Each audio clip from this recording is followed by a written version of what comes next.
कैसे हो आप सब। आज हम बात करेंगे मशीन लर्निंग के बारे में। It's easy, machine and learning मतलब मशीन को हम कुछ लर्न करा रहे हैं।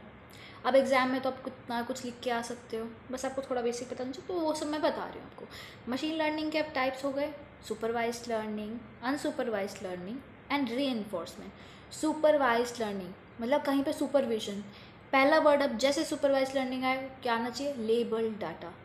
लेबल डाटा कौन सा होता है? जो इन्फॉर्मेशनल है, मतलब आपको होश पोश नहीं होना, मतलब लेबल डाटा है। अनसुपरवाइज्ड में अनलेबल डाटा, ये पॉइंट याद रखना, अनलेबल डाटा। रीएनफोर्समेंट क्या होता है? आर से रीएनफोर्समेंट मतलब रीएनफोर्समेंट क्या होता है? अपनी ही एरर से सीखना और खुद को रिवार्ड करना। ठीक है, ये थोड़ा बेसिक बताया, मैं डिटेल में बताती हूँ। सुपरवाइज्ड लर्निंग फॉर एग्जाम्पल के साथ सीखते हैं सुपरवाइज्ड लर्निंग क्या होता है। सपोज एक एप्पल है, ठीक है, आपको पता है वो एप्पल है। आपने ग्रीन कलर की या रेड कलर की जो भी एप्पल होती है वो अपने कंप्यूटर को, मशीन को इन्फॉर्मेशन दे दी कि ये एप्पल है, इसका नाम भी बता दिया कि ये एप्पल है। ठीक है, मशीन को समझ आ गया कि एप्पल है। अब अगली बार जब उसको एप्पल दिखाओगे तो वो बोल, आपने पूछा कि व्हाट इज दिस, एप्पल दिखाया आपने कि व्हाट इज दिस, मशीन क्या बोलेगी? दिस इज एन एप्पल, क्योंकि आपने इन्फॉर्मेशन दी है। तो इससे क्या बोलेंगे? Label data. आपने बता दिया कि एप्पल है और इसका नाम एप्पल है, तो label data. Supervise learning label data पे काम कर रही है। ओके, सेकेंड एग्जाम्पल लेते हैं अनसुपरवाइज्ड लर्निंग। अनसुपरवाइज्ड लर्निंग मतलब अनसुपरवाइज्ड लर्निंग वो होती है जिसमें अनलेबल डाटा होता है, ये आपको पता है।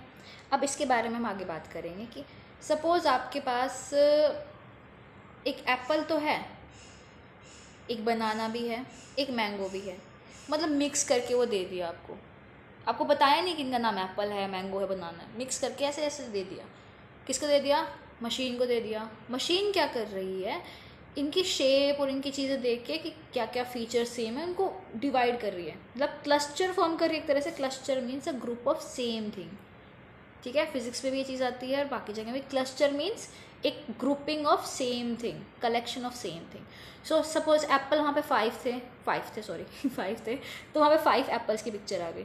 इधर 3 बनाना थे, 3 बनाना आ गए। मैंगो 3 तो 3 मैंगो, मतलब ऐसे लाइन में डाल दी। ये क्या काम हुआ अनसुपरवाइज लर्निंग का, कि इतना ग्रुपिंग थी। मशीन लर्निंग हमने मतलब मशीन को इन्फॉर्मेशन दी है और ऐसे ग्रुपिंग करके दे। ये किसका काम हो गया? अनसुपरवाइज लर्निंग का एग्जाम्पल। अब हम बात करेंगे रीएनफोर्समेंट का। रीइंफोर्समेंट मतलब एग्जाम्पल ले एक छोटे बच्चे का। छोटा बच्चा सपोज मिट्टी खा रहा है, ठीक है, मम्मी ने उसको थप्पड़ मार दिया। मम्मी ने थप्पड़ मार दिया कि मिट्टी क्यों खा रहा है। अब बच्चे के दिमाग में ये चीज़ आ गई कि मिट्टी खाऊंगा तो थप्पड़ पड़ेगा, मतलब उसने अपने एरर से सीख लिया। एरर क्या थी? वो मिट्टी खा रहा था, तो बच्चे ने एरर से सीख लिया कि मम्मी मारेगी अगर मिट्टी खाऊंगा, तो अगली बार वो करेगा नहीं, मम्मी एज अ रिवार्ड उसको टॉफी दे देगी। दिस इज री एनफोर्समेंट लर्निंग।